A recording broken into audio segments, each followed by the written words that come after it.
Todo mundo me escuta bem?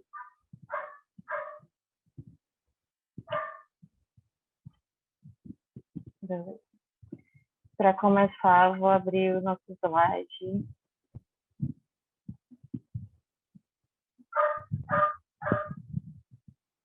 Do que eu vou falar hoje, que é sobre design para portfólio e cartaz.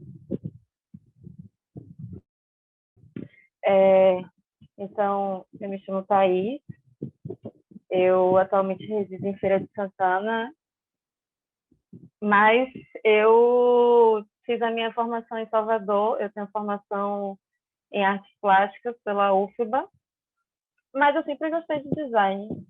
E aí, durante a minha formação, eu sempre fui me interessando. Antes mesmo de entrar na UFBA, eu já me interessava por design, já estudava, já fazia alguns cursos. E eu fui estudando design paralelamente à minha formação de arte. E eu acabei me profissionalizando, né? Era meu desejo me profissionalizar em design também. E eu vou passar para vocês um pouco do que eu aprendi. Eu fiz a minha aula baseada nesse livro, Design para quem não é designer. Pelo menos metade da aula eu fiz baseado nele, de Robin Williams. E ela traz umas noções básicas do planejamento de uma página, até de outras peças, né? Cartão de visita. Ela traz isso no livro. E a gente eu vou falar sobre esses princípios, né, que ela trouxe no livro, princípios básicos. E lembrando que esse slide eu vou disponibilizar para quem quiser. Me passa o e-mail, para não precisar anotar tudo que está na tela, me passa o e-mail que eu, no final da aula mesmo, que aí eu passo para quem tiver interesse. Então, a gente começa falando um pouco sobre o que é design. Design significa projetar. Tudo que se projeta está diretamente ligado a uma função. Logo, todo design possui uma função. E a gente tem uma imagem, né, um GIF de um mouse, vamos dizer que ele está projetando, pode ser um site. E aí a gente já tira uma palavra-chave que está relacionada ao design, que é uma função. Todo design possui uma função. E essa função e objetivo, o objetivo dessa função é que ele possua uma boa interação com o comportamento humano. O design ele é feito de nós para nós, né? De nós humanos para nós mesmos.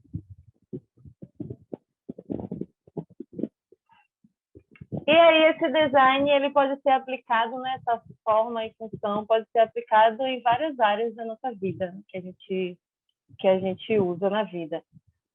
Pode ser aplicado no design de interiores, pode ser usado para otimizar o design de um produto, para fazer o que a gente veste, né? O design de moda, design thinking, design de personagem, que está está crescendo bastante agora com as animações e também com o mercado de jogos, e o design gráfico, que é o que a gente vai estudar hoje. Que foi a área que eu me profissionalizei, né? Que eu entendo mais. Então, a gente chega no que é o design gráfico. Se todo design tem uma função, o design gráfico ele tem uma função também. E a função dele é comunicar através de produções gráficas. E ele funciona para pensar o projeto, como eu já falei, né, de uma página de alguma coisa que a gente vai fazer. Página de jornal, de uma capa de revista, de uma página de revista, da identidade visual, né, dos impressos, da identidade visual da empresa, cartão de visita, papel timbrado, envelope, do portfólio e cartaz, né, que é o que a gente vai ver mais para frente. E aí, como eu falei nesse livro aqui, Design para quem não é designer, ela traz algumas noções básicas de planejamento para a gente entender como é que a gente pode aplicar o design na nossa criação. E aí ela trata sobre esses princípios básicos. Os princípios nos convidam a prestar atenção na informação que estamos colocando na peça gráfica. Então, aqui, os princípios básicos, ele se trata de organizar as informações que a gente tem para colocar no texto. Se trata de uma hierarquia da informação. E, entendendo os princípios, poderemos construir as nossas peças gráficas buscando um bom design. Um design que seja atraente e que comunique de forma objetiva, né? Que ele funcione. Com os princípios, somos capazes de estabelecer a disposição das informações e direcionar a atenção dos leitores para pontos específicos da imagem. Lembrando que informação não é somente texto, né? Não é somente o título, nomes ou texto. Lembrando que a imagem também é informação, que ícones também podem ser informação. Então, a gente tem que organizar eles, tem que tomar consciência dessas informações que a gente tem para colocar na peça e organizar elas.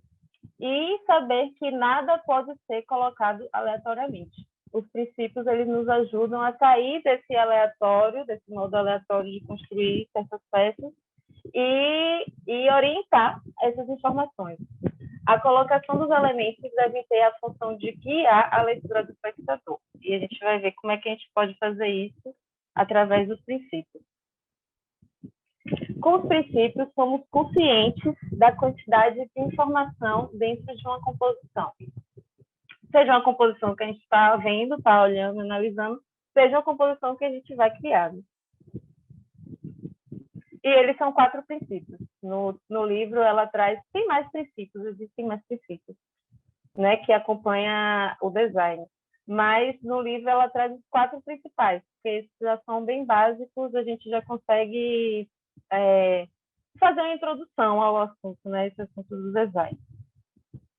E eles têm uma sigla bem engraçada, chama CRAP, que em inglês significa algo inútil, né? Significa lixo. Mas para a gente não vai ser lixo, não. Vai ser bem básico mesmo, bem importante. Eu coloquei essa sigla mais para gravar mesmo. O primeiro é contraste, o segundo é a repetição, o terceiro é o alinhamento e o 4 é a proximidade. E a gente vai estudar um pouquinho eles durante essa aula. O primeiro, a gente começa com o contraste. Esse princípio é direto e claro. Acenda os holofotes para as áreas que devem atrair atenção. O contraste dá relevância visual ao que deve ser atrativo. Dá destaque a algumas informações da página. Dita o que vai chamar mais atenção e possibilita ao leitor a compreender o todo da imagem com apenas uma passagem do olhar. A hierarquia, né, a ordem das informações, só é atingida através do contraste entre os elementos. Sempre deve haver uma informação mais importante que a outra, seja um título, seja uma imagem. Uma dica é que pequenos contrastes não funcionam bem.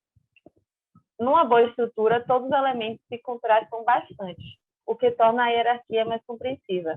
Então, para ilustrar, né, essa dica, eu coloquei essa imagem aí que o site Layler Lemonade fez para falar justamente sobre o contraste. E aí, como a gente acabou de dizer, pequenos contrastes não funcionam. O ideal é que a gente pense em contrastes grandes. E aí ele fez um contraste com o próprio nome contraste. Ele deu destaque ao com, né, colocou o com sangrando a imagem inteira, e o traste bem pequenininho. Então, nessa imagem, a gente já consegue fazer uma leitura de onde que ele quis chamar nosso olhar, né? Chamar a nossa atenção para o com. Primeiramente, para o com.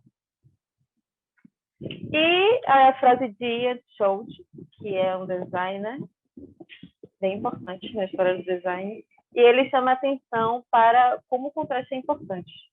Ele fala que o contraste é o elemento mais importante do design moderno. E, assim, né, muitas vezes a gente consegue olhar para uma coisa e ver e falar que não gostou, que está ruim, que não está comunicando, que está muito brega, está muito cheio de coisas, a gente não está conseguindo ler. Mas, muitas vezes, a gente não consegue dizer o que poderia melhorar naquilo, né? O que poderia fazer. E eu acho que esse site do Universo Online, o primeiro, é bem isso, né? A gente olha e vê que, comparado com o que a gente já tem hoje, a gente vê que ele não está bem organizado, que ele não tem contraste, porque tudo está mais ou menos do mesmo tamanho. A única coisa que a gente vê primeiro é a logo, mas mesmo assim ela está bagunçada aí, misturada entre tantas informações. Alguém quer falar? E já a gente acompanha, né, essa evolução do design, principalmente os designs de sites, do que a gente vê na internet, porque a demanda por informação, a competição de informação, à medida que isso vai crescendo, é uma demanda do design melhorar a nossa leitura. E aqui já é o site atual, esse aqui eu tive que buscar na internet o primeiro, nem sei de que ano é, mas acho que deve ser dos anos 90, alguma coisa assim. E esse segundo já é da página atual. Então, note como já houve uma evolução no design do site, né? Para que a gente, com o objetivo de que a gente consiga ler melhor as informações. E uma lembrança, né? Muito contraste pode deixar confuso e difícil de ler, como é o exemplo desse primeiro site.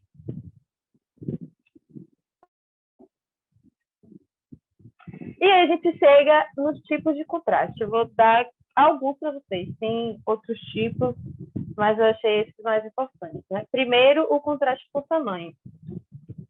É essencial, toda vez que a gente for criar alguma peça gráfica que tenha muitas informações, que a gente se pergunte se está claro qual é o elemento mais importante dessa composição, né?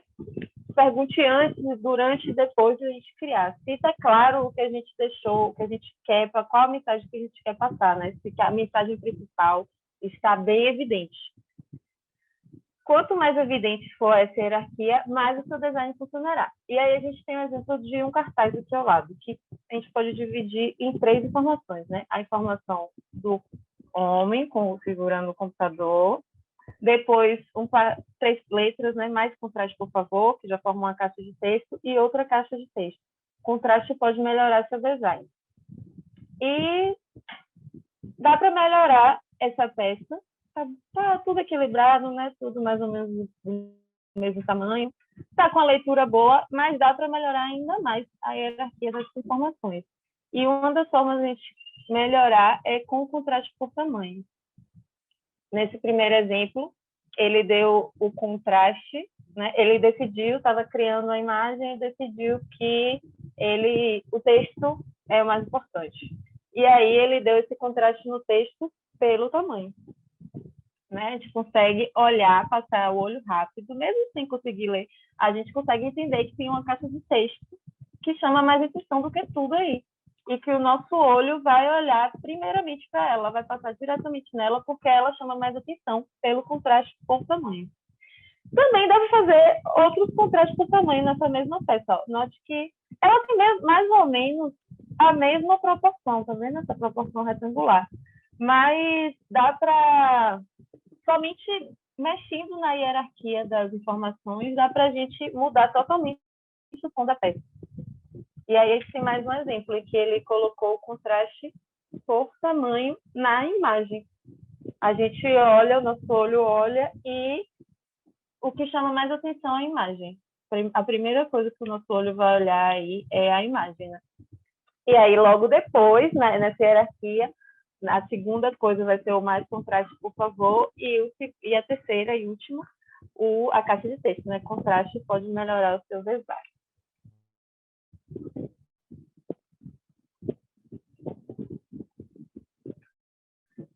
E aí a gente vai para o próximo contraste, que é o contraste por cor. E nesse contraste por cor, a gente já vai para outros princípios de outra coisa, né, que é os princípios da teoria da cor. E essa teoria da cor ajuda a gente no segundo princípio, que diz que cores opostas no círculo cromático têm um maior contraste de matiz entre si. E aí ele dá o exemplo com a cor roxa e amarela. Então, a gente já tem essa possibilidade, né, de fazer um contraste por cor, que é com o contraste das cores. Os contrastes maiores entre as cores dão mais conforto para os olhos. Olha como que essa imagem aqui do roxo e amarelo, a gente tem mais satisfação, é mais agradável de olhar, né? Porque a gente consegue diferenciar o que está no fundo, o que está na frente, consegue ler, né? Roxo e amarelo ali atrás, consegue ver a imagem também, consegue ver detalhes da imagem. Ela é mais agradável do que essa aqui, né? Mas fazer o contraste por cores do círculo cromático não é a única forma, né? Essa imagem aqui, por mais que a gente não esteja vendo ela tão evidentemente quanto essa aqui, os detalhes, ela também pode ser usada para uma composição com outro tipo de contraste, né? Mexendo no contraste da matiz ou da luminosidade da cor. Aí a gente pode ver aqui também que esse contraste também funcionou, o contraste dessa composição aqui. Apesar de estar tudo mais ou menos da mesma cor, né? Tem o verde, azul claro e verde, como está escrito. Mas ele foi mexendo só na luminosidade, no fundo ele colocou um verde mais claro. E aí, no que ele quis contrastar mesmo, que foi essa frase aí, contraste é importante, ele colocou mais escuro e ainda colocou uma faixa branca atrás, né? Para ressaltar ainda mais o contraste da frase, o contraste do que ele queria que chamasse atenção. E tem esse exemplo aí de um livro que chama Novos Fundamentos do Design, da Ellen Luke. Esse livro, eu comprei ele lá em 2010. E fazendo esse slide aqui, eu lembrei dessa página imediatamente quando cheguei na parte de contraste do corpo. Porque essa página, para mim, ela é muito chocante. Para a gente ver como a diferença das cores, como a escolha das cores pode mudar totalmente a percepção de imagem.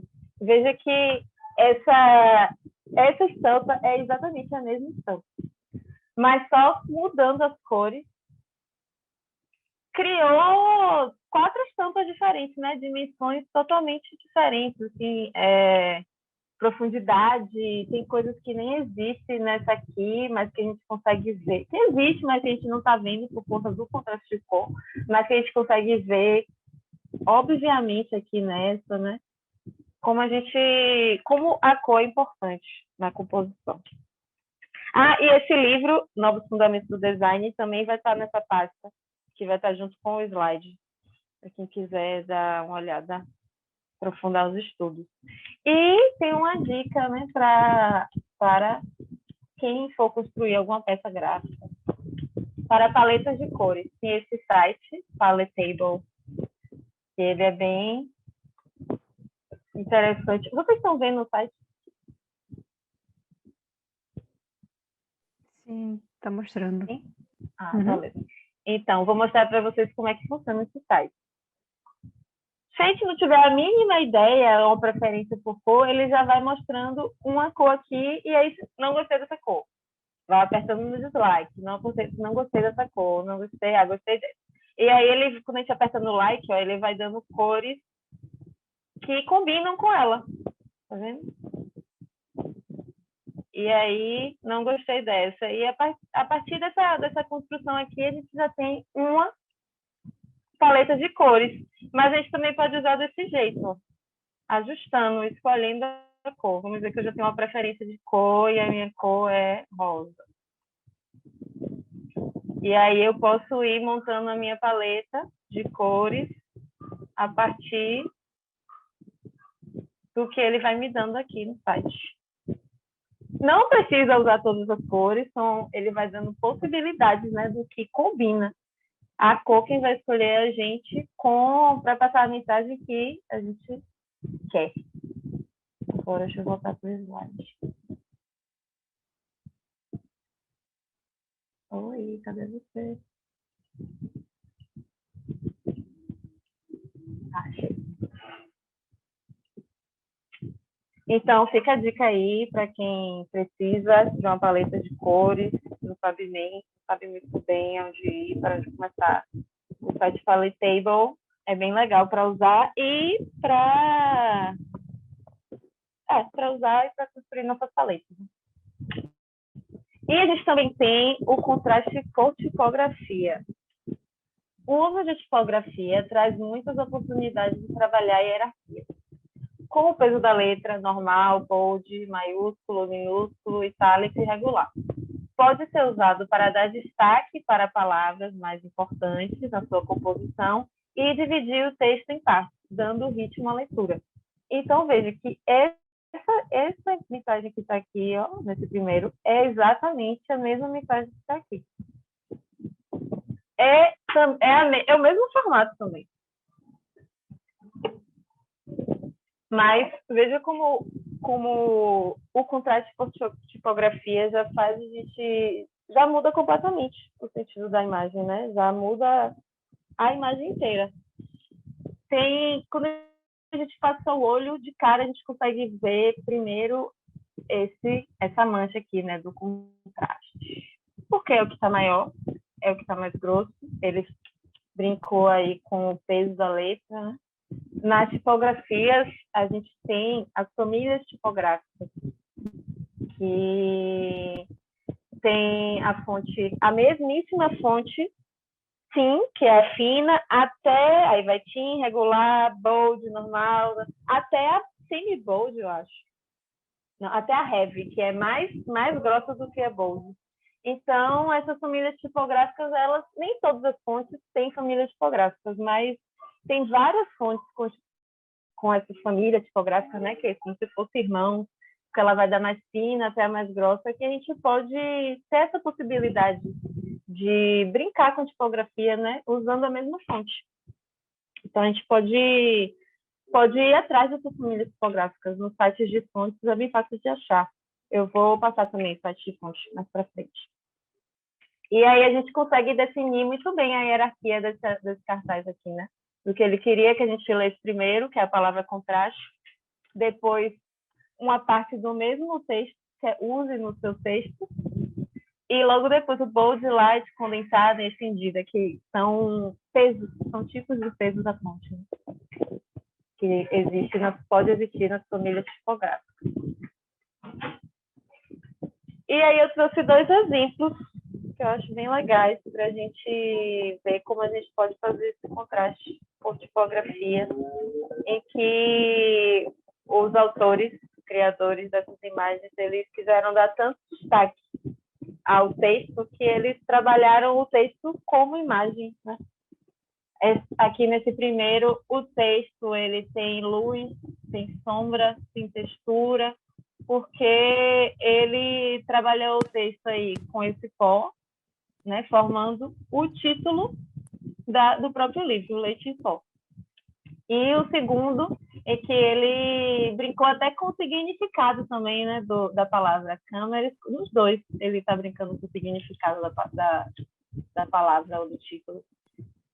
E no segundo ele brinca fazendo essa brincadeira, né, entre luz e escuro, e aí colocou câmera escura formatado nesse feixe de luz. E aí são exemplos do que a gente pode fazer, né? Ideias, inspirações do que a gente pode fazer ao criar um cartaz e trabalhar na hierarquia da informação do cartaz. Os princípios básicos do design nos ajudam a pensar na hierarquia da informação, chamando a atenção para o que é mais importante através de escolhas conscientes. Então, quando a gente ordena as informações e colocar primeiro, segundo, terceiro, a gente tem essa possibilidade de fazer essas brincadeiras, né? Com as imagens. Sempre que eu estou criando alguma coisa, que estou fazendo cartaz, eu faço essa hierarquia, né? Divido antes de fazer. Eu anoto assim, coloco por hierarquia o que é que vai vir primeiro, e aí o que eu quero que chame mais atenção, eu coloco já ocupando escolho um espaço do cartaz e coloco ocupando o maior espaço. Eu acho que isso me ajuda já a arrumar as outras informações ao redor dessa informação principal.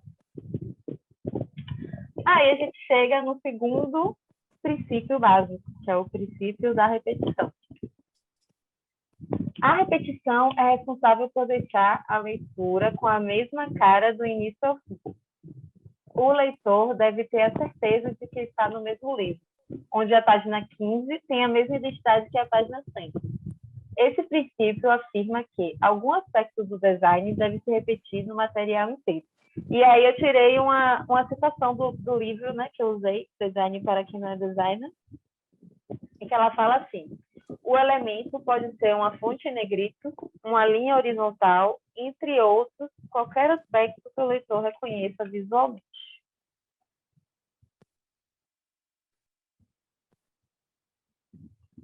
E aí, falando de livro, de materiais em páginas, eu trouxe esse exemplo aqui para a gente. Eu não consigo, nem consigo ler e também não preciso ler o que está nesse texto para saber que eles fazem parte de uma mesma coisa, né? Eles fazem parte do mesmo material.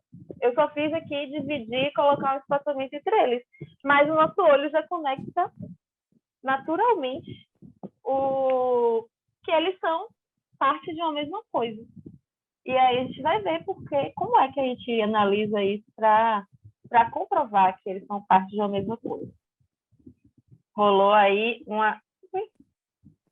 uma repetição de padrões. Que padrões são esses? Rolou uma repetição do layout dos parágrafos.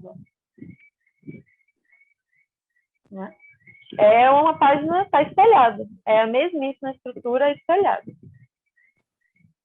Qual mais repetição que teve aí? Alguém quer falar?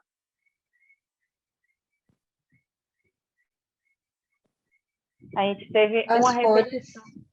Isso, das cores, né? É a mesma cor. E a gente teve uma repetição também do estilo das imagens. Elas são todas em preto e branco. Essa aqui também. Também rolou uma repetição das cores, que Sara acabou de falar.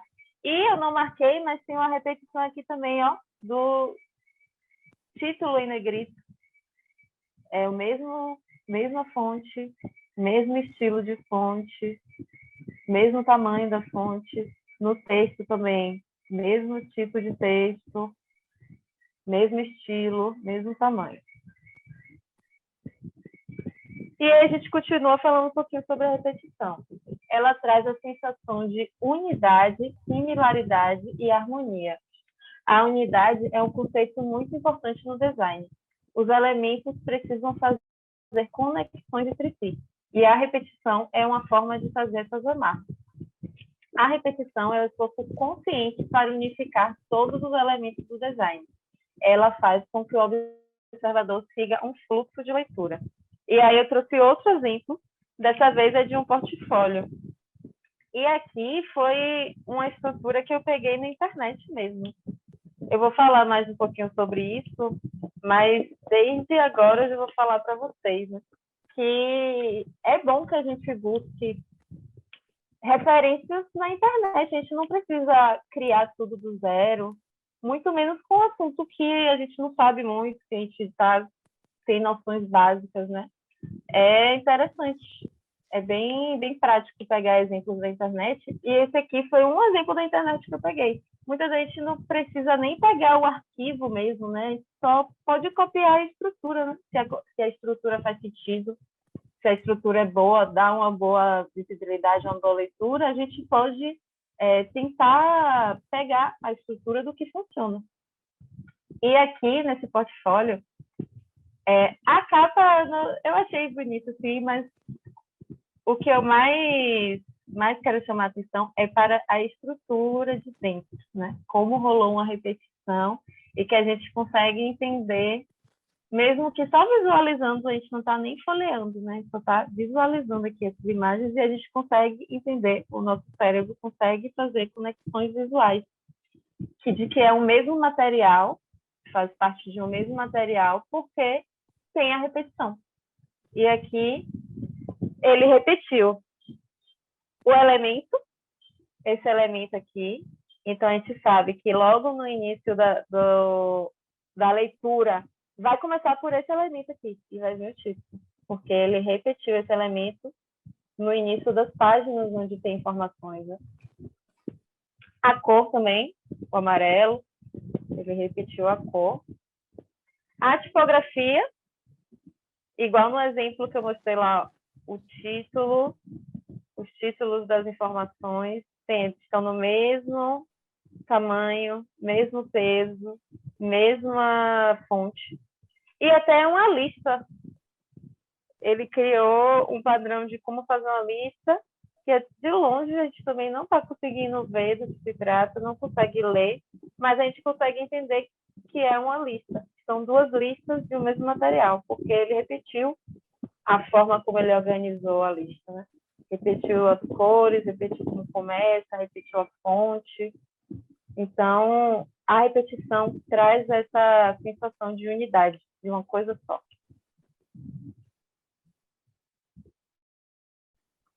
E a gente chega no terceiro, que é o alinhamento.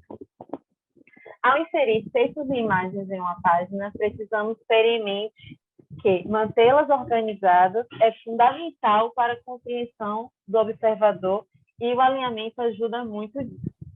O alinhado cria ordem, organiza e cria conexões visuais. Olha de novo, a coisa da conexão. E aí eu trouxe esse exemplo. Aqui a gente já tem o princípio de repetição, né, sendo aplicado, que são círculos, formas circulares, do mesmo tamanho, do mesmo estilo, e elas têm o mesmo espaçamento entre si, né? Elas têm o mesmo espaçamento. E aqui a gente consegue visualizar que está alinhado, mesmo sem ter essa linha aqui no fundo, né?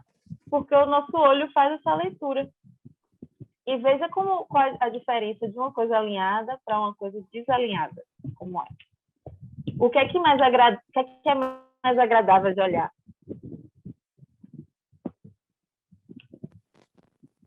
Alguém quer falar sobre?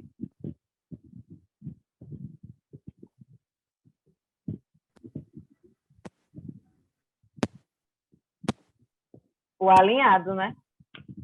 Não é, Evelyn? O alinhado é muito mais agradável de olhar, o desalinhado a gente não sabe onde começa, onde termina, qual é a posição, né? A gente não sabe.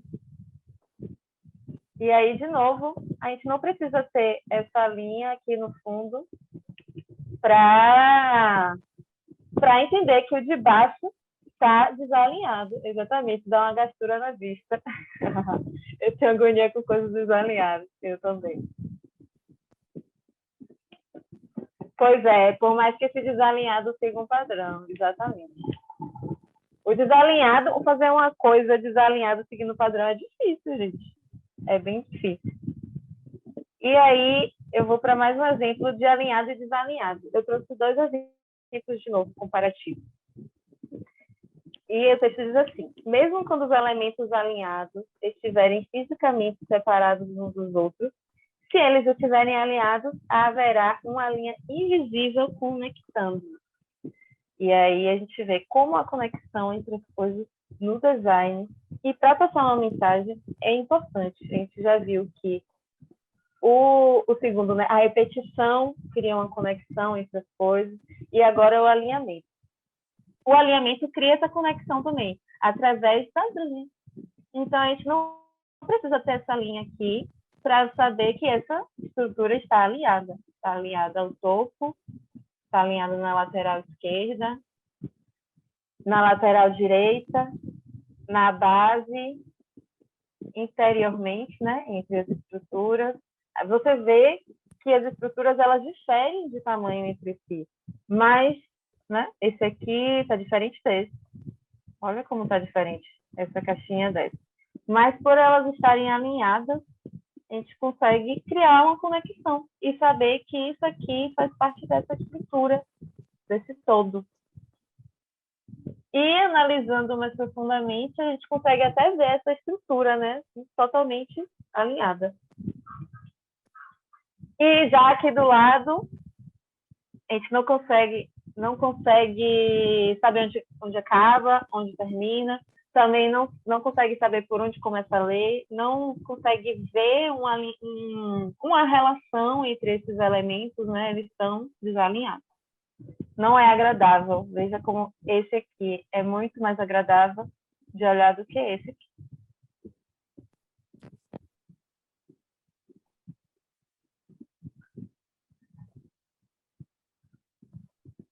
E aí eu trouxe um exemplo para a gente falar de alinhamento com a página de um portfólio artístico, portfólio de imagem. Eu direcionei essas aulas, né, para artistas que produzem imagens, mas também pode ser aplicado em outras áreas artísticas. Mas nesse caso aqui, eu fiz um modelo fictício de uma página de um portfólio artístico. E aí tem 4 informações nesse portfólio: o nome da obra, a imagem, os detalhes técnicos da imagem e um pequeno parágrafo explicando. Veja como a gente não tem direcionamento, né? Tá aparecendo se está alinhado ao centro, mas o nome da obra está maior do que a imagem, o parágrafo explicando também o texto está maior do que a imagem, e a gente não consegue saber por onde começa a ler. Não dá para ver muito bem a imagem, né? Detalhes. Se tratando de um portfólio artístico, eu entendo que, quando eu começo a pensar na hierarquização das imagens, das informações, eu começo a entender que a imagem é a informação que eu quero chamar mais atenção na minha página. E aí eu já começo mudando a estrutura. Já penso a informação de uma maneira diferente, né? Coloco o que chama mais atenção primeiro.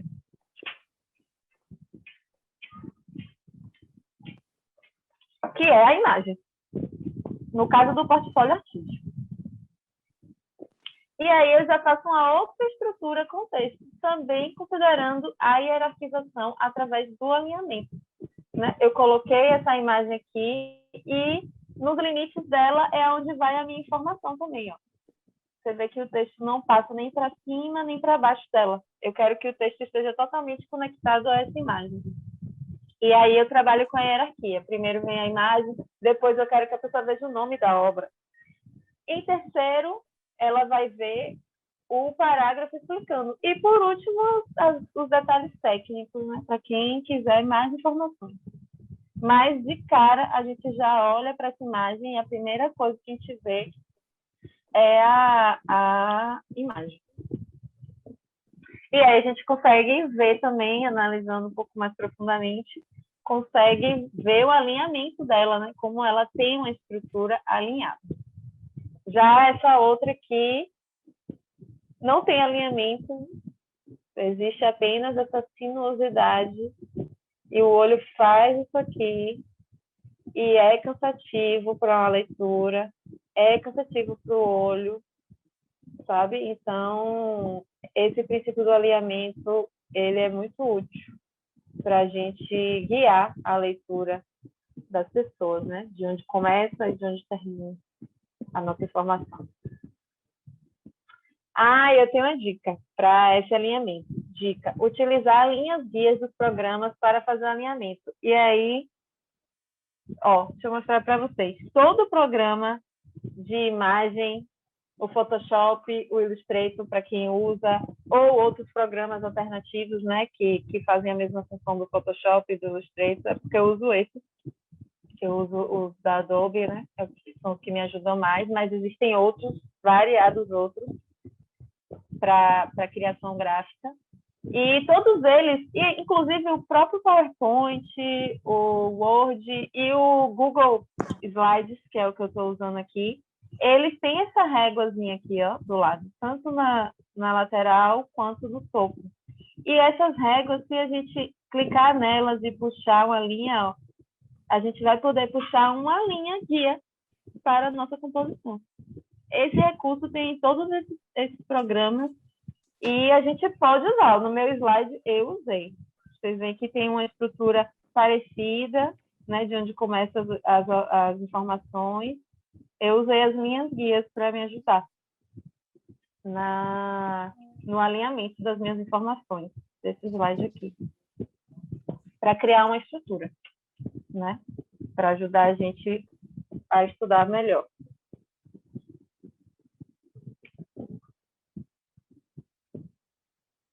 E aí a gente chega no alinhamento de texto, que é um alinhamento à parte, né, do alinhamento de imagem e tal. O alinhamento de texto, eu já vou começar falando do alinhamento centralizado, que é parecido com o que a gente viu aqui. É a mesma lógica. O alinhamento centralizado, e eu estou falando dele porque é o que as pessoas mais costumam usar, né? Os iniciantes e quem não tem muita noção. É o alinhamento centralizado, mas eu já falo para vocês, evite. Porque ele é cansativo. Não temos uma linha de referência nem da esquerda, nem na direita. Né? O nosso olhar faz isso aqui, ó. Ele é sinuoso, fica sinuoso. Se para uma estrutura com várias informações, já é complicado. Imagine para uma estrutura com um texto muito grande. Vai ficar uma leitura super cansativa. E por causa disso, nunca use alinhamento central com muita quantidade de texto. Evite o alinhamento central. Mas também existem outros tipos de alinhamento de texto, né?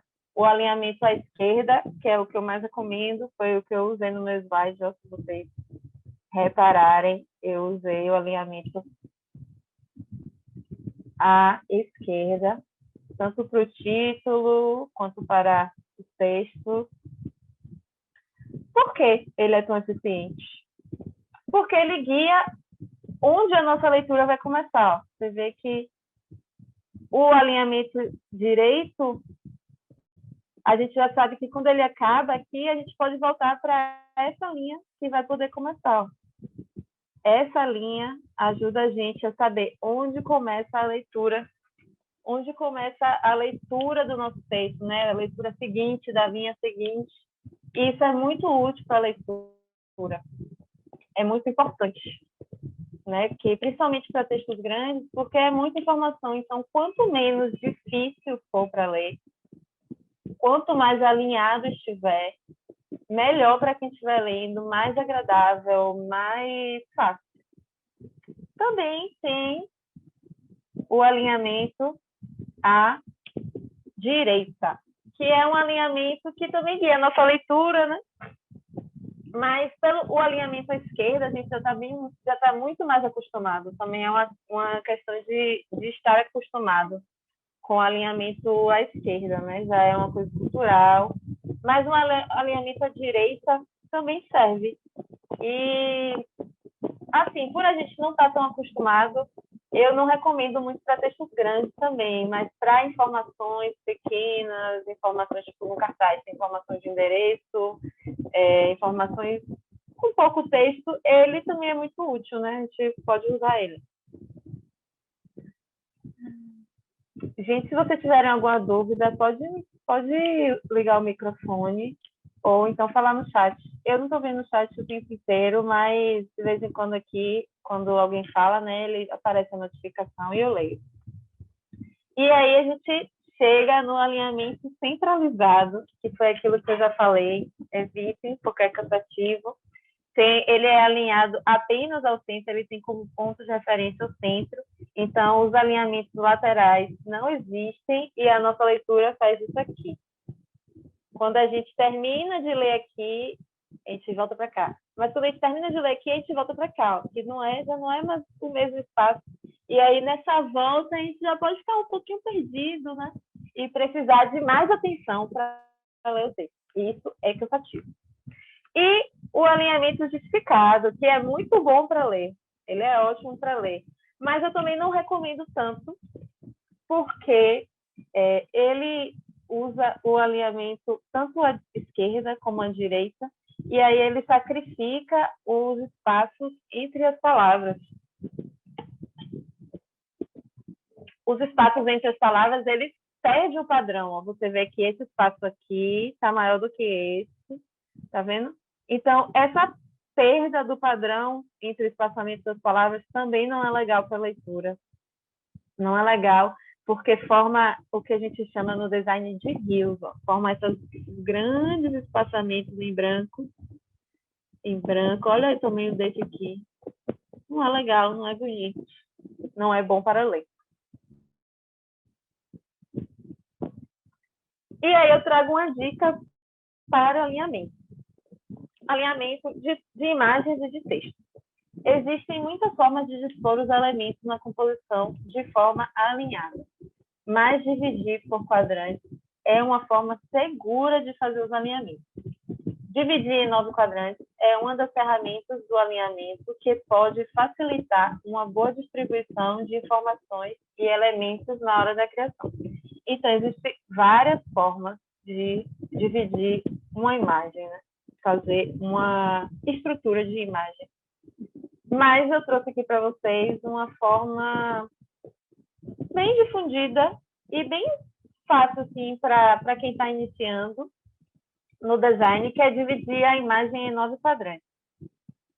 E aí, tipo, eu tenho esse exemplo aqui, que ele dividiu o quadrado em 9 formas iguais. Aí você pensa, mas dividir o quadrado em 9 formas iguais é muito fácil, né? Mas a gente pode aplicar essa estrutura de 9 quadrantes para qualquer formato desse retangular. E retangular, ou quadrado, né? Os formatos que a gente tem disponíveis, que são folhas, né? Folhas A4, A3. E aí eu fiz essa para provar para vocês que a gente pode dividir qualquer tamanho nesses 9 quadrantes. Eu fiz esse alinhamento com os textos, né? Que é os alinhamentos de texto que a gente acabou de ver. E aí eu trago essa frase, alinhamento. Já não se pode simplesmente jogar as coisas na página. Agora que vocês estão aprendendo os princípios básicos do design, já não pode mais fazer jogar as coisas aleatoriamente na página. Tem que priorizar a hierarquia da informação. E aí eu fiz o alinhamento lateral, né? O alinhamento central e o alinhamento lateral direito. E a estrutura fica essa aqui, ó. Tá vendo? Então, considerando essa dica dos 9 quadrantes, a gente pode entender que um formato pode ter esses 9 espaços aqui, ó. Esses 9 espaços, tanto dos alinhamentos laterais quanto dos alinhamentos centrais. Então, a gente já toma consciência de que as informações esses espaços podem ser os espaços de cada informação, né, que a gente tem. Se a gente tem uma imagem, se a gente tem um texto, a gente pode considerar esses espaços como espaços para dispor essas informações. E aí, mais uma dica, né, junto com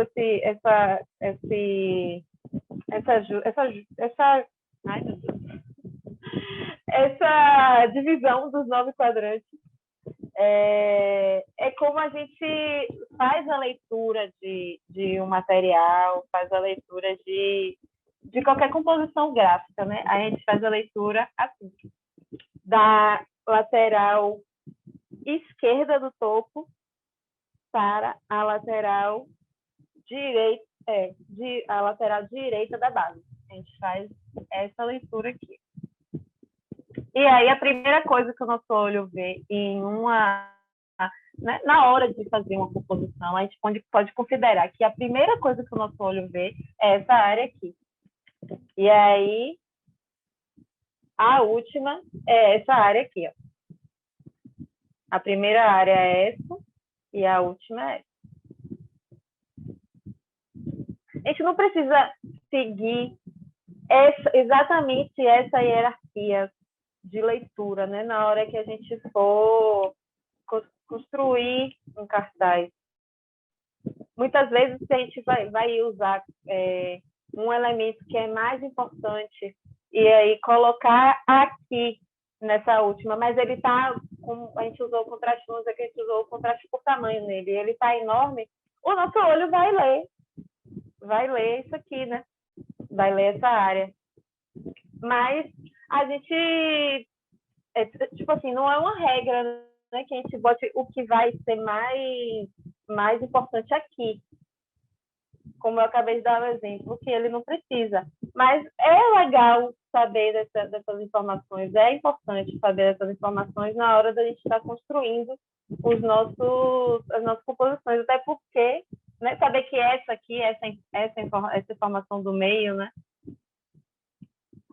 é o que a gente está vendo. E isso acontece numa fração de segundo, gente. Não é algo que a gente esteja consciente, não é nem algo que a gente esteja consciente na hora da leitura, né? O nosso olho simplesmente faz essa leitura. De cima para baixo. E aí eu trouxe 2 exemplos para a gente analisar 2 cartazes com essa regra dos 9 quadrantes que a gente acabou de aprender. E aí eu dividi esse primeiro, que se trata de um cartaz que, à primeira vista, também a gente não sabe de que festa é. Mas a gente sabe que é de uma festa, né? Por conta dos elementos e das cores usadas, principalmente da imagem, que ele usou um contraste por tamanho aí na imagem com a cara de uma pessoa festejando, de um homem festejando. E aí a gente olha, passa o olho e já consegue ver de primeira a imagem, né? Que foi porque ele usou o contraste por tamanho. Ele colocou a imagem em primeiro lugar, priorizou na hierarquia aí. E aí ele usou os 9 quadrantes para dispor as informações dentro do cartaz.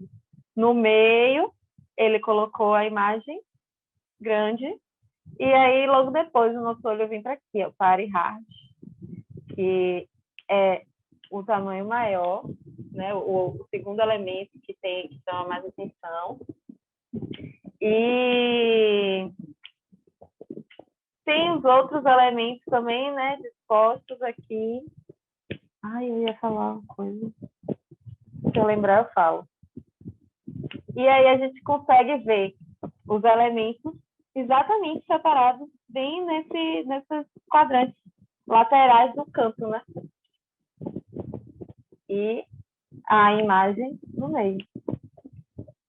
Aqui a gente tem 5 informações. Uma informação, outra informação, outra informação, outra informação e mais informação que é a da imagem. E aí, sim, o que eu ia falar é que essas imagens que eu peguei aqui, gente, também são modelos de cartazes que eu peguei pronto na internet. Sabe? Em sites. Nesse site aqui, o FreePic, tem muito modelo de cartazes que é próprio para isso. Para a gente usar os cartazes como inspiração para fazer o nosso, né? Muitas vezes a gente tem que fazer um cartaz para um evento corrido e não tem muito, tipo, para a semana que vem. E aí não tem muito tempo para elaborar, não tem muitas ferramentas para elaborar. E aí a gente não precisa fazer do zero, né? Muitas vezes corrido não sai tão bom assim, não sai tão legal, tão organizado. Então, a gente pode sim usar modelos pela internet, buscar aqui nesse site FreePic. Mais para frente eu vou dar outras dicas de site. E usar a estrutura desses materiais para fazer o nosso, inspirar neles. E aí o segundo cartaz, o segundo exemplo, que é um cartaz de festa também, mas ele já está mais leve, talvez não seja uma party hard, que nem nesse aqui, mas também está alegre, animado, pode ser usado para aniversário, para batizado de criança, talvez, né? Depende de quem for fazer aí, quem for colocar as informações. E aí a gente já consegue enxergar que ele priorizou a data. Ele priorizou a data e fez o contraste por tamanho. Aqui, 22/8. É o mais importante, é a informação mais importante. Lembre desse dia. E aí, ele organizou as outras informações, né? A segunda, a terceira e a quarta informação. Colocou dispostas ao redor da informação principal.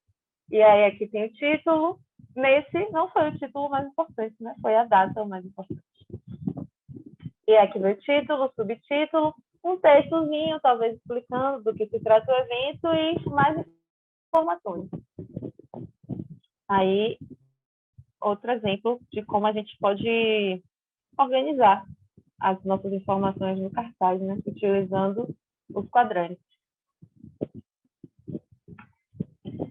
E a gente chega no princípio da proximidade.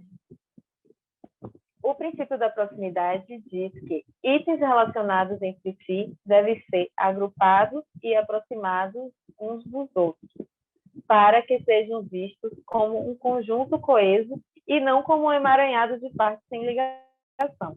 Quanto mais próximo, mais sensação de unidade e relação entre os elementos, mais conexão entre os elementos. Então, como a gente viu na repetição, no alinhamento e na proximidade, elas nos ajudam a criar uma conexão entre os elementos, né? Criar uma unidade naquela informação que a gente está passando. E aí eu trouxe exemplo, mais um exemplo de como a proximidade pode ajudar a gente a criar essa conexão. E aí o que vocês estão vendo? Pode falar, já coloquei aqui na caixinha do chat.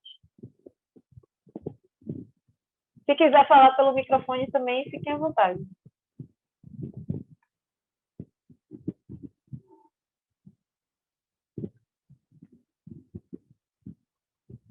Então, a gente está vendo aqui elementos parecidos, né?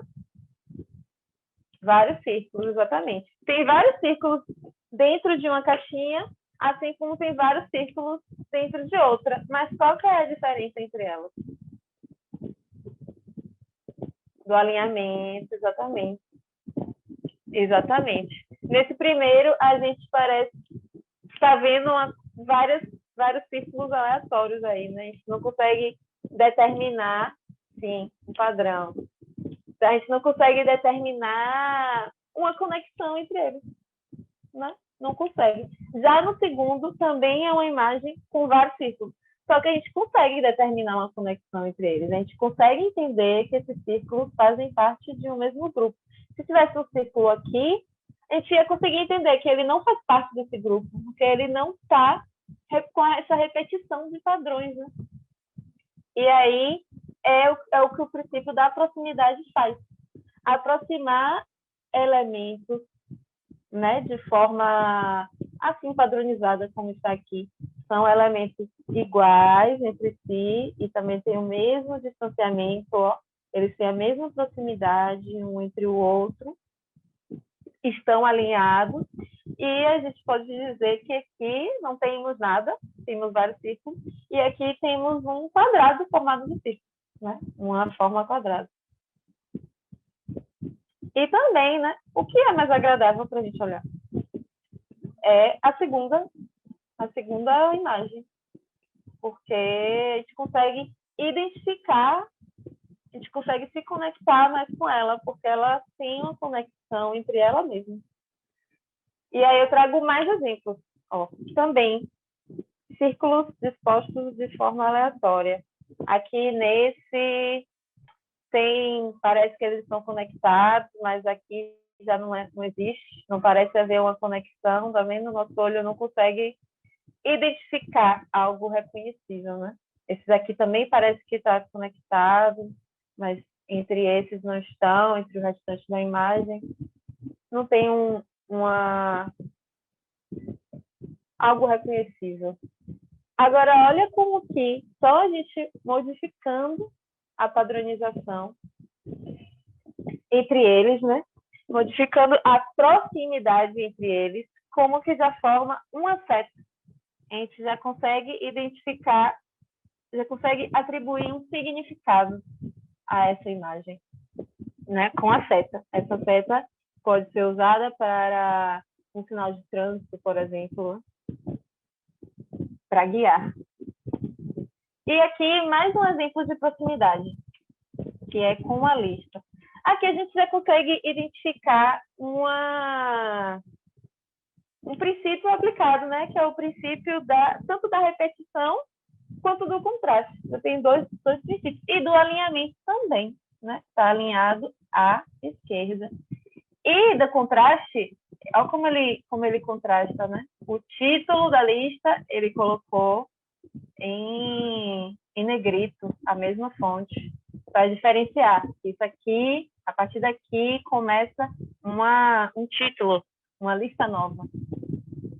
E aí, também pela repetição, ó, ele repete, então a gente consegue entender que essas listas aqui fazem parte de um mesmo grupo de coisas.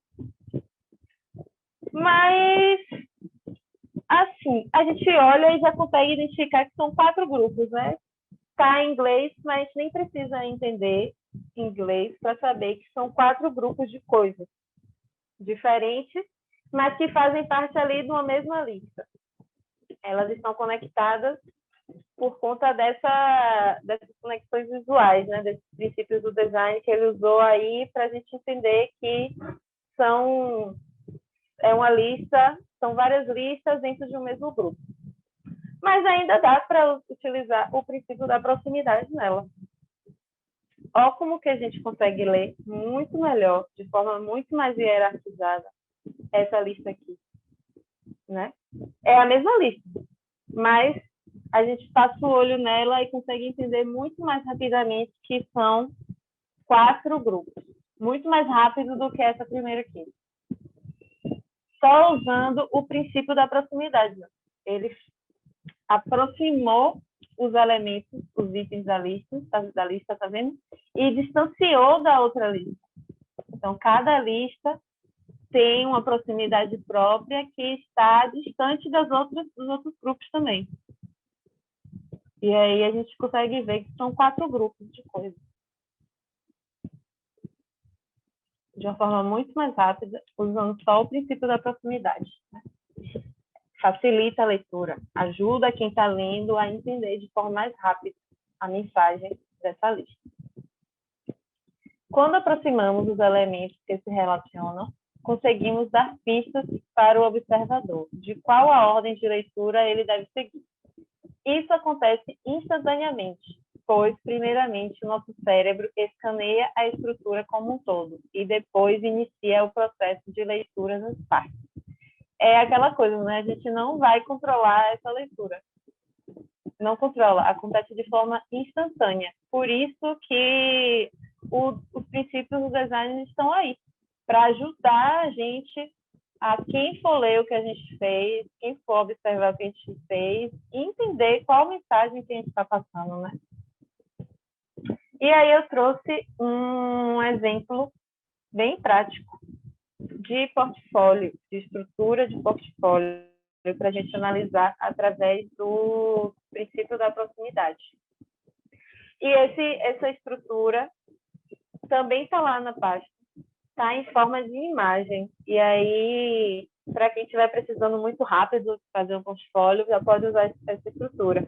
Mas até amanhã eu vou colocar o arquivo, essa semana, até amanhã eu não dou certeza, mas essa semana eu coloco o arquivo na pasta, o arquivo de Word, com essa estrutura aqui, para quem quiser fazer o portfólio, ou para quem quiser fazer o currículo. E aí a gente começa analisando. Qual é a primeira coisa que um contratante... certo. Eu vou mandar, vocês me mandam, quando eu terminar meu slide, vocês me mandam o e-mail de vocês.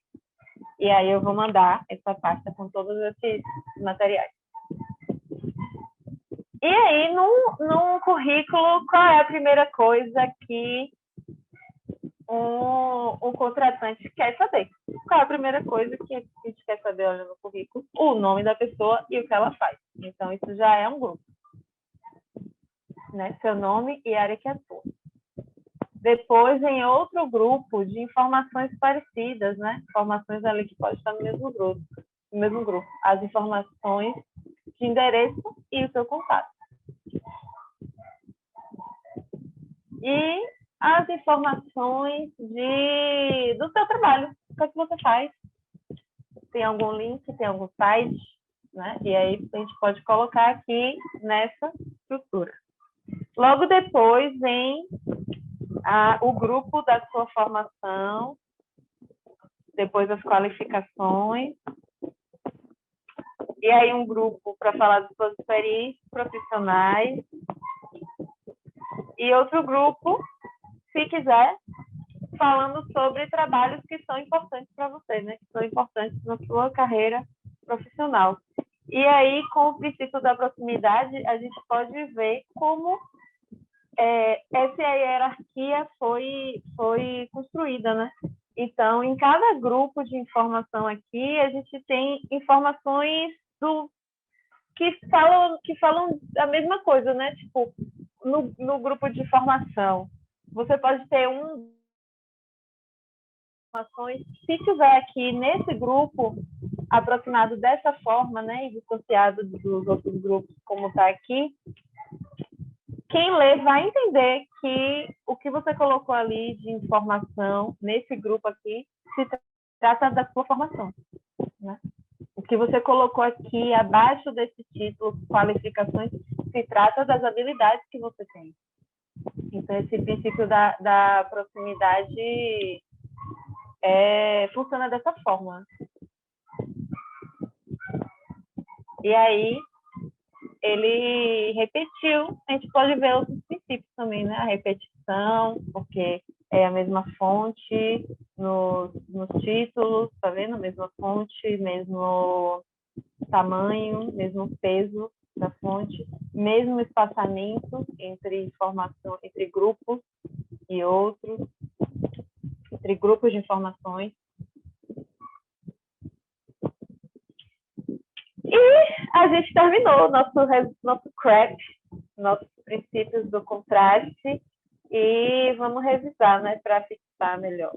E aí tem um resumão do CREP, os 4 princípios de design. O primeiro, que é o contraste, dê destaque ao que você chama atenção. Você pode chamar atenção, e a gente pode dar destaque, né, de várias formas, pelo tamanho, pela cor, a gente pode usar a tipografia, a própria tipografia.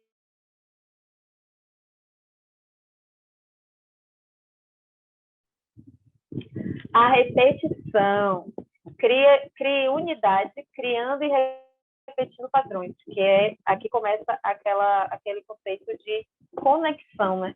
Que é muito importante no design, muito importante para a gente criar designs que funcionem, designs que comunicam, né? Que se conectem com quem está lendo. É o princípio da repetição que ajuda a gente.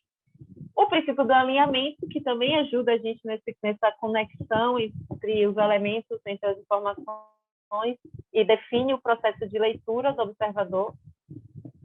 E a proximidade. Faça grupos com elementos que se relacionam. É a questão também, de novo, da conexão, de criar conexão entre as informações que a gente está passando, para guiar a leitura do espectador, para que ele não fique perdido. E aí, uma pequena fala sobre esse CREP, né? Os princípios do design possuem um objetivo em comum: organizar o espaço. A organização da estrutura é um dos pontos-chave para um design atraente.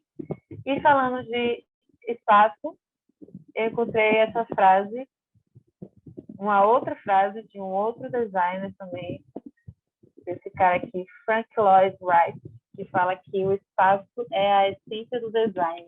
E o que a gente acabou de ver foram os princípios básicos do design e como a gente pode aplicar eles na organização, né, desse espaço que a gente está ali criando, seja de cartaz, de currículo, do portfólio, que a gente está jogando informações. E esse cara aqui, ele resumiu bem para mim. Ele é arquiteto, né? Que é o designer de casas. E ele lida bastante com o espaço também, assim como a gente quando vai criar uma página. E a gente falou muito de páginas, de portfólio, de coisas gráficas, né, de produções gráficas, de cartaz, de cartão de visita. Mas o que são esses materiais, né? Eu reuni dois elementos que são os que se tratam da nossa oficina, né? O cartaz e o portfólio, para a gente falar um pouco sobre ele. E, primeiramente, a gente vai falar sobre o que é um cartaz. O cartaz é um meio de comunicação que tem a função de enviar mensagens sintéticas ao público. Uma única folha com informações visuais para comunicar algum assunto, produto, marca, evento, né? E lembrando que a informação não é só texto, a imagem também é uma informação. Sem formato ou tamanho específico. E aí a gente tem os tamanhos padrões, né? Que é das gráficas, que é o A4, o A3, A2, A1, que é aquele cartaz grande de pôster de filme, né? A gente também pode usar em várias direções, pode dispor informações horizontalmente ou verticalmente. E os cartazes que o pessoal agora na pandemia, né, por não ter muita demanda, das pessoas não estão saindo para ver cartazes, né? Então rolou muito a demanda de cartaz virtual, que era como as pessoas falavam, né? E eu achei engraçado, mas foi a demanda que rolou agora por conta da pandemia, porque a gente está usando muito mais a internet do que os espaços físicos. E aí existem esses formatos, né, de story e aquele quadradinho que é de postagem de Instagram. E eu trouxe dois exemplos de cartazes. Um cartaz do Prêmio de Design do Museu da Casa Brasileira, o 24º prêmio, para anunciar esse prêmio. E ele tem uma inspiração bem legal, que é nos cartazes de mercado. Ele usou totalmente essa estética para chamar a atenção para a mensagem que ele está passando. E é de um evento, né? Já o segundo é um cartaz de serviço, de marca, de produto, né? Do alimento que o Outback está dispondo aí, que é o Festival de Hits. E aí ele brinca também com outro princípio do design aí, que é essa regra de ouro, né? Essa divisão aqui, que também é bem interessante, se a gente quiser se aprofundar mais, se quiserem se aprofundar no estudo do design, que é essa estrutura aqui, que também ajuda a gente a criar boas estruturas, né, para facilitar a leitura. Mas aqui nessa aula a gente só vai ver ele aqui nesse cartaz mesmo, que vai ser legal, calculado para você não ficar de fora. E aí eu trouxe algumas dicas para construir um cartaz atraente. Primeiro, você tem que se perguntar qual é o objetivo do cartaz. Por que eu estou fazendo esse cartaz? Quem é que vai ver o meu cartaz? Em qual local ele vai ser colocado? Né? Se não tiver um local físico, ele vai ser colocado na internet, a gente tem que pensar nisso também. Como é que ele vai ser lido na internet? A leitura nas telas se dão de uma forma, né? Diferente, um pouco diferente da leitura que a gente faz usualmente no lugar físico. Quando a gente olha para a tela, o nosso olho cansa bem mais. Cansa mais. Então, para a tela é preciso um design mais fácil de ler ainda, porque o nosso olho cansa, né? Olhando para uma fonte de luz, para uma tela, um celular, de um computador, de um tablet, né? A gente tem que levar em consideração aonde que vai estar, aonde que a gente vai colocar essa mensagem. Pensar qual é a mensagem a ser transmitida, né? Para saber o que é que vem primeiro, o que é que vem por último, o que é que a gente pode destacar nessas informações. Crie um briefing. E aí eu trouxe dois exemplos bem legais também. Esse primeiro, eu identifiquei que ele é um cartaz para ponto de ônibus. Por quê? O primeiro é um anúncio da Nike. Ele é para ponto de ônibus, porque, olha só, ele tem uma informação muito grande né? Que é essa primeira aí que a gente lê, que está em branco. Use a criatividade, que causa contraste com o fundo, né? Use a criatividade para criar rotas, não desculpa. E aí eu identifiquei que ele é um cartaz para ponto de ônibus, porque ele, ao mesmo tempo que ele tem essa formação muito grande, ele tem essa formação bem pequenininha aqui, que não dá para a gente ler, mas eu aproximei e vi que é o nome da atleta e de onde ela é, uma coisa assim, dessa atleta aqui. E tem outras informações menores também, né, que tem o Vem Junto e a própria logo da Nike, que está colocada aí de uma forma bem minimalista, bem pequenininha. E por que é um cartaz para ponto de ônibus? Porque essa imagem aqui, essa frase aqui, ó, essa informação, use a criatividade para criar rótulos, não desculpas, ela vai conseguir ser lida para quem está passando de carro, né? Quem está passando de carro consegue ver um cartaz de ponto de ônibus e vai conseguir ver tanto isso aqui quanto a imagem. Mas, para quem está parado no ponto de ônibus e olhar para a imagem, ela vai conseguir ler tanto isso aqui, quanto isso aqui, quanto isso aqui, né? Quanto isso aqui, vai conseguir analisar de uma forma mais... Vai ter mais tempo, vamos dizer assim. Vai ter mais tempo para ler o restante das informações, né? Então, pensando nesse... Quem criou esse cartaz aqui pensou nisso. Ele pensou qual seria a informação que iria se destacar, que tanto para quem estivesse passando de carro quanto para quem estivesse parado no ônibus fosse ver de cara, e quanto para esse segundo leitor, né, que está ali perto, que vai ter mais tempo para ler, vai conseguir ver as outras informações também.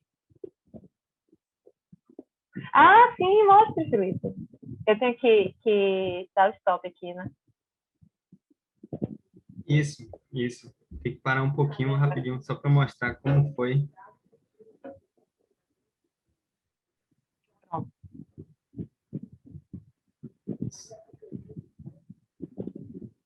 Conseguem ver?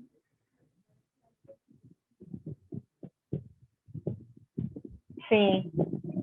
Então, é como o Thaís falou, justamente assim, né? É, foi assim, da forma mais underground possível, quer dizer, da forma que a gente podia fazer, né? Que foi com serigrafia, usando cartazes antigos no verso.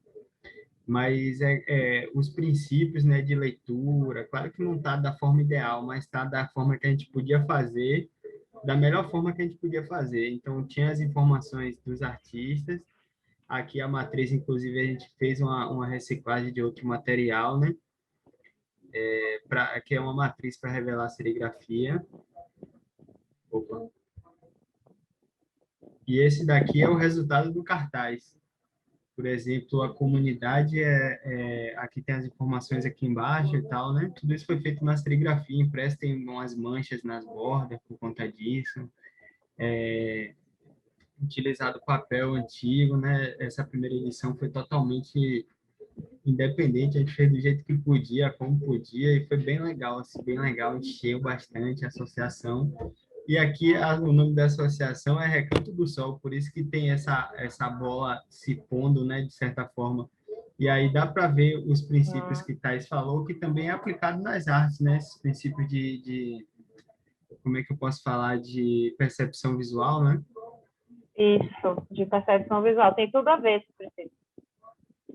Isso a gente não, tipo assim, não é o ideal, não sou designer e tal, mas o que eu quero passar, assim, é que a gente tem que fazer, sabe? A gente tem que começar de algum lugar, a gente tem que experimentar, tem que, durante muitos anos, onde não tinha espaço para a gente expor, a gente ia criando, né? Atualmente já expôs em vários lugares, até fora do país e tal. Mas durante muito tempo, quando não tinha espaço, a gente ia criando, ia formando, ia tipo distribuindo da forma que podia, ia construindo da forma que podia. Eu acredito que depois dessa oficina com o Thaís aqui, minhas artes vão melhorar muito, né? A produção também. Mas eu queria mostrar isso, né? Aí Thaís talvez possa analisar de que forma podia melhorar isso, outros vocês também. Eu sempre fui muito aberto a críticas, assim, nunca tive problemas com isso. Mas é por aí, gente. Ai, para mim tá massa. Eu acho que, tipo, uma coisa assim que eu vejo de primeira é o alinhamento das informações, né? Que o Museu de um dia tem um alinhamento e o horário tem outro alinhamento. A data Mas, tá... assim, de mensagem visual, eu acho muito massa, véio. Como você construiu e fez essa conexão com o nome do lugar, né? Recanto do Sol. Sim, exato. Eu achei muito legal. Depois também a gente podia falar da... Não sei se vocês chegaram a ver a nova... Como é que eu posso falar? A nova identidade A nova também. identidade, né? Se sobrar um tempinho, eu posso mostrar aqui, falar um pouco os designers costumam mandar para a gente, né, esse feedback de como é que, o que é, qual é a ideia que ela transmite e tal. Agora eu vou repassar para Thaís, só vou ver se tem alguma coisa no chat. Vou parar aqui, viu, Thaís? Vou passar a bola de novo para você. Vá, beleza, vou voltar. Vamos voltar, né?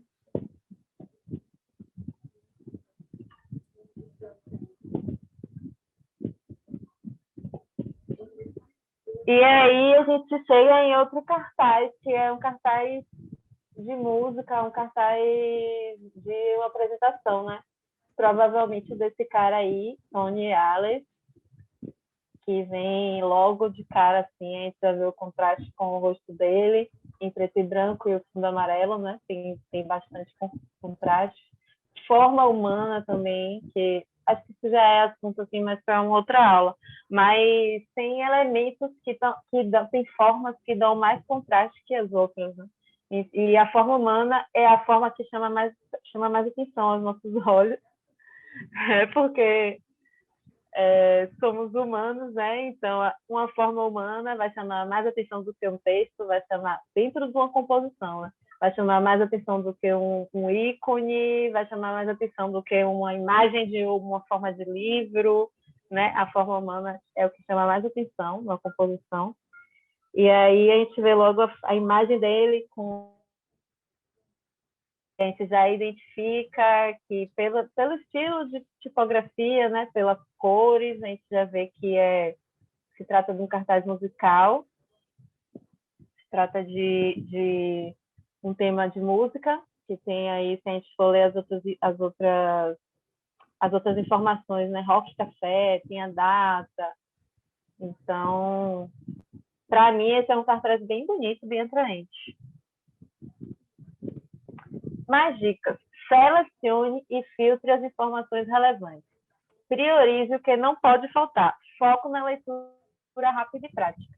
Quanto mais informações, mais trabalho para aplicar os princípios básicos. Então, esse aqui é a segunda dica. É bem legal para a gente fazer uma síntese nas informações, né? Muitas vezes as pessoas chegam até mim para construir um cartaz e eles chegam com informações que, se eu fosse dispor realmente numa página, se trataria mais de um livro do que um cartaz, por exemplo, porque são tantas informações, né, que são tantos textos, tantas coisas que ele quer colocar no cartaz que não vira um cartaz, vira uma página de revista praticamente. E aí é porque não está levando em consideração essa... Deixa eu ver aqui no chat. Apareceu. Não é verdade? Pois. E aí, porque simplesmente essa pessoa não sabe, né, que um design de um cartaz, para ficar bom, tem que ter essa filtragem. Primeiro que ele vai ser visto de forma rápida, porque é uma competição por cartaz, por informação, né? Uma competição entre as informações que já existem na nossa vida, que já determina isso, que a gente não vai conseguir ver tudo que está. Geralmente, quando tem um cartaz, tem vários outros ao redor. Então, o objetivo é esse, é que quem olhe não consiga olhar de forma rápida, consiga identificar de forma rápida, que não seja difícil e que consiga diferenciar das outras coisas, né, das outras informações que estão ali ao redor. dele. E aí, gente, eu encontrei isso aqui, que é a Anatomia de um Cartaz, do site dessa designer, Roberta Rezende. E ela explicou, muito bem explicado, o que eu queria passar para vocês, dessa coisa de como organizar a hierarquia das informações no cartaz. Ela fez passo 1, passo 2 e o passo 3. E aí a gente pode até ler, porque é muito, muito legal isso aqui que ela fez. E aí ela faz. Passo 1, primeiro passo para fazer um cartaz. A primeira coisa é colocar todo o texto que entrará. Assim mesmo, todo bagunçado. Sem hierarquia, tá vendo? Que tá do mesmo tamanho, tipo, o texto tá tudo igual. Não tem um lugar que chame mais atenção que o outro. Sem hierarquia, sem preocupação. Isso ajuda a ter uma noção real da quantidade de informação e das adaptações que serão necessárias. Então, aqui, eu vou fazer um cartaz. No caso, ela fez um cartaz para a festa junina de uma comunidade, de um bairro, do bairro Santa Luzia. E aí, nesse cartaz, eu preciso informar que vai ter o evento, quando vai ser, e o cronograma desse evento. E aí, ela já dispôs tudo. Já colocou tudo aí para ela ter uma noção de quantas informações vai precisar ter no cartaz. Né? E eu faço assim também. Quando eu construo uma peça gráfica, eu construo dessa forma. Eu vou colocando, eu coloco todas as informações que precisa e, a partir disso, eu vou fazendo a hierarquia delas. E muitas vezes é até bem chato quando tipo, tem que colocar informações quando a peça já está pronta e tem que colocar informações a mais, quando o cliente pede para colocar informações a mais ou trocar a informação, porque vai mexer toda naquela estrutura ali que eu pensei exatamente para aquelas informações. Né? Eu pensei inicialmente essa imagem com essas informações que estão aqui. Por isso que é tão complicado quando alguém pede para fazer uma alteração numa peça gráfica, né? Pode ser mais complicado do que a gente imagina, que é simplesmente pegar e colocar. E aí ela vai para o passo 2. Agora sim, é hora de botar ordem. Pego as informações mais importantes e dou destaque. Já começo a escolha da tipografia e defino a disposição dos textos. Aí a gente já pode ver que ela fez aí, né, o contraste com a informação mais importante, que é o evento Festa Junina Integral 2018.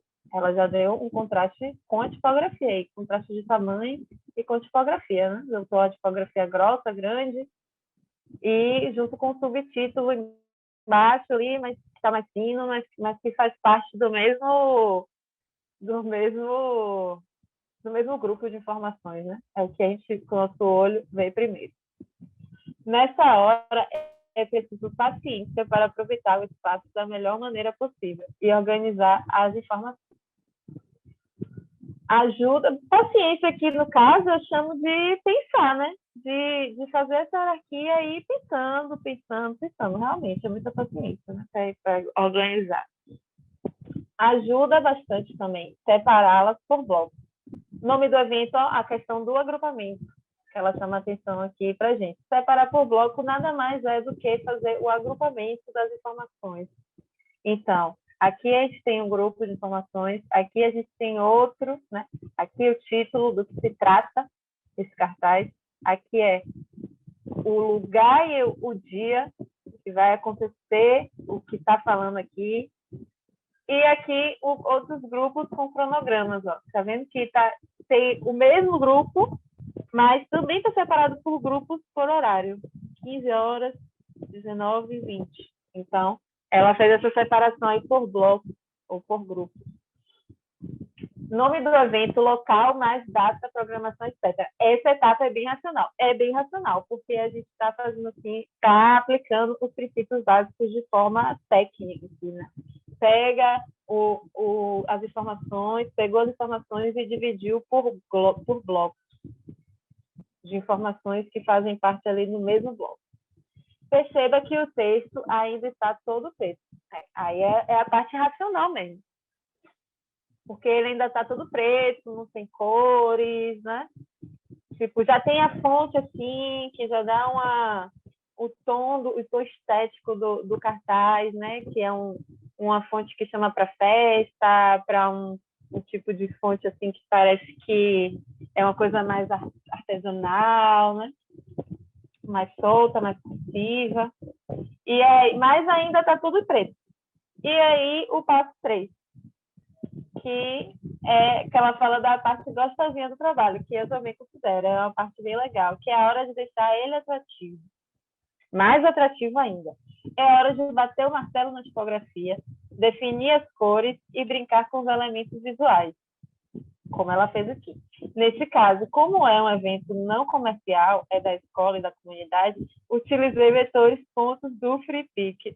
Aí ela volta, chama para aquilo que eu falei, né? De pegar coisas, ela pegou elementos prontos. Ela não pegou, talvez ela não tenha pego um cartaz inteiro pronto. Até porque a gente nunca vai encontrar um cartaz do que a gente, exatamente do que a gente precisa fazer pronto, né? Com as informações, tal, impossível.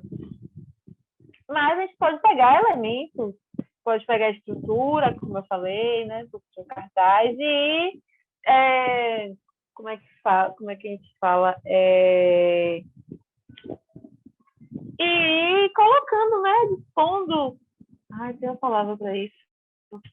Adaptando. E adaptando para o que a gente precisa. E aí, material pronto, é só passar pela revisão final e pronto. Isso aqui, gente, é a anatomia perfeita de um cartaz. Quando vocês precisarem criar um cartaz, pode recorrer a esse aqui, que vai ajudar bastante. A esse método aqui que a Roberta Rezende passou. E aí a gente continua falando sobre como deixar um cartaz atraente. Terceiro, que é muito importante, não só para cartaz, mas também para portfólio. Muito importante para portfólio, que é invista em imagens de impacto e qualidade.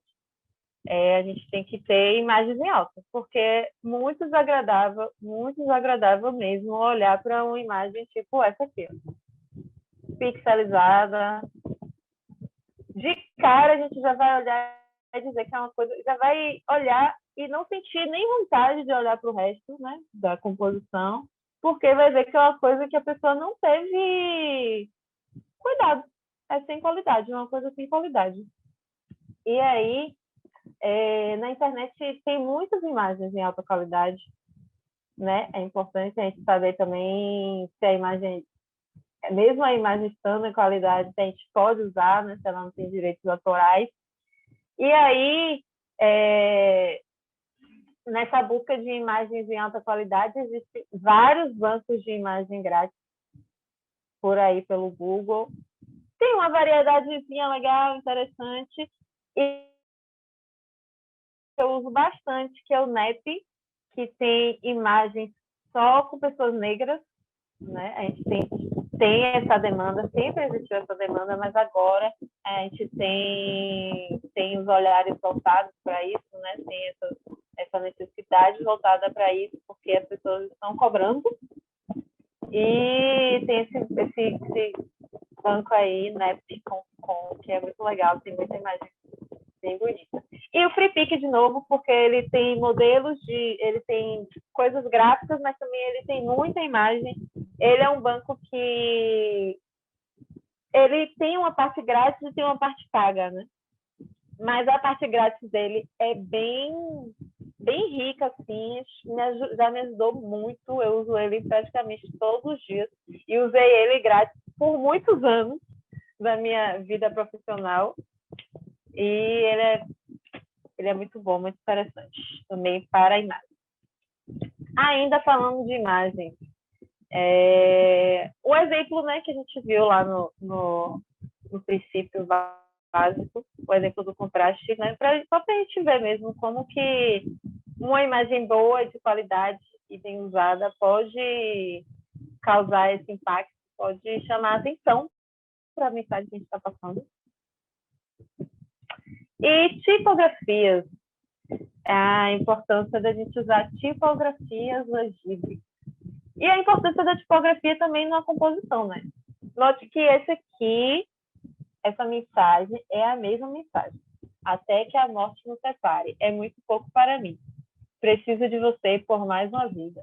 E aí, no primeiro, parece uma mensagem, né? Dita por alguém que nos quer bem, alguma coisa assim bem afetuosa, uma mensagem bem singela de amor.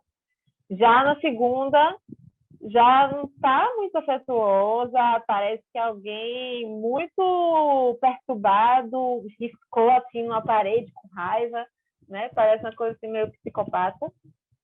Mas é exatamente a mesma mensagem. A única coisa que mudou foi a tipografia. Então, a gente pode usar a tipografia para passar a mensagem também que a gente quer, né? Somente mudando o tipo de tipografia, para passar o tom da mensagem. E um outro exemplo de como a tipografia é importante na leitura da informação é que a gente tem aqui, ó, uma tipografia usada para títulos de texto, que a gente consegue ler bem, e a mesma tipografia usada para um texto grande. Olha a diferença, como que a gente consegue ler bem o título, mas como a gente não consegue ler direito, né? Tem que fazer muito esforço para ler esse texto que está aí com essa tipografia. Por quê? Porque existem tipografias boas para texto e existem tipografias boas para títulos, né? Porque se você tiver nessa dúvida, você pode buscar mesmo lá no Google, colocar tipografia boa para título. E aí vai aparecer uma série de blogs de design, uma série de artigos te mostrando tipografias boas para títulos. Assim como vai ter também tipografias boas para textos, né? Isso se você tiver ali na dúvida. E aí vai ter uma infinidade de leitura e indicação para tipografias boas para texto também. Aí, olha só, mudando a tipografia, o que acontece? A gente ficou só mudando a tipografia, não mudou nem o tamanho, eu acho. Não mudou muito de tamanho. Só mudou a tipografia mesmo, a forma da tipografia. E aí a gente já consegue ler, o título continua mesmo, tá vendo? Então, prestar atenção, né, que existem tipografias boas para texto e tipografias boas para título. E aí a gente chega nesse número ideal de tipografias, né? Não existe uma regra específica sobre esse tópico. Aqui, o ideal é entender do que se trata o projeto e utilizar o bom senso. Mas, no geral, acima de 3 pontos pode ficar esteticamente feio. Acima de 3 pontos, né? Porque se a gente usar muitas fontes, pode não criar aquela conexão, né, que a gente deseja na peça gráfica. E como a gente viu, a fonte tem esse poder de passar o tom da mensagem, né? Então, se a gente usar muitas fontes, não vai criar uma unidade, né? E aí pode ficar muito confuso para o leitor. Também procure manter uma identidade e estilo visual. Assim, você não correrá o risco de criar algo do tipo. Algo desse tipo aqui. E eu não sei se isso é um anúncio real ou se é tipo, só para ilustrar, só para exemplificar, né, como utilizar errado, como não fazer com as tipografias, né? Mas é um exemplo bem, bem interessante, assim, que a gente já consegue ver de cara, que tá bem brega, não tá passando seriedade, né? Uma seriedade que uma clínica psiquiátrica exige de imagem, assim, tá bem, bem confuso. Não tá levando muito a sério o tópico, né? O assunto. Não tá nem um pouco atrativo. Eu não iria nessa clínica psiquiátrica. E a 5, que é, tipo, para mim é a dica de ouro, assim, para a criação, não só para o design, mas para a criação, que é essencial que você busque e reúna referências, modelos, templates. Foi o que eu falei desde o início lá, que a gente pode estar buscando referências para a gente não precisa criar nada do zero, né? Já existem aí os princípios básicos, princípios da teoria da cor, princípios do design, princípios de composição, para ajudar a gente justamente a não partir do zero, né? Porque partindo do zero fica tudo muito mais difícil. E aí eu trago alguns sites, algumas coisas, algumas dicas para a gente não começar do zero, né? Em que a gente pode buscar essas imagens de referência, que são os blogs de design. O Layler Lemonade, que foi de onde eu tirei as imagens lá dos princípios, né? Das cores e do contraste com tamanho. Foi desse site que eu tirei. Mas tem vários outros, fala de vários outros assuntos do design, também tem mostrar muito design bom, de site, de página, de capa, de cartaz, de produtos. O Chocolate Design, que também é outro portfólio de design, outro blog de design. E o Abduzido, que é um site internacional, mas ele tem muita imagem boa, muita imagem de inspiração. Eu uso ele desde sempre. O Behance, que é um site de portfólio de designers, também tem muito ilustrador que coloca as suas criações lá, muito web design também, tem muita coisa lá no Behance. São portfólios de criativos, né, de pessoas que trabalham com imagem. De fotógrafos também, no Behance tem muito. O Pinterest, que eu acredito que vocês já conheçam, que é um buscador de imagens aí bem eficiente, porque ele te dá a imagem, a gente pesquisa a imagem lá e junto com essa imagem ele te dá várias outras referências ali que estão conectadas com essa imagem. É um buscador de referências muito bom. E o FreePic, que foi o site que eu já falei, que ele tem vários modelos de coisas assim, para a gente adaptar para a gente. E ainda falando sobre essa coisa de buscar referências, eu trouxe esse livro aqui, que ele é bem legal, ele é bem fácil de ler, ele é muito rápido para ler, e ele se chama Roube como Artista, de Alcide Cleon. E ele traz 10 dicas sobre criatividade. E uma dessas dicas é essa aqui: comece copiando. Ninguém nasce com um estilo ou uma voz. Não saímos do útero sabendo quem somos. No começo, aprendemos fingindo que somos nossos heróis. Aprendemos copiando. Estamos falando de prática, não de plágio. Plágio é tentar fazer o trabalho de outro e passar por seu. Copiar é engenharia reversa. É como um mecânico removendo partes de um carro para ver como ele funciona. Comece copiando o que você ama. Copie, copie, copie, copie. Ao final da cópia, você encontrará a si mesmo. Yoji Yamamoto. Aí vai uma dica criativa.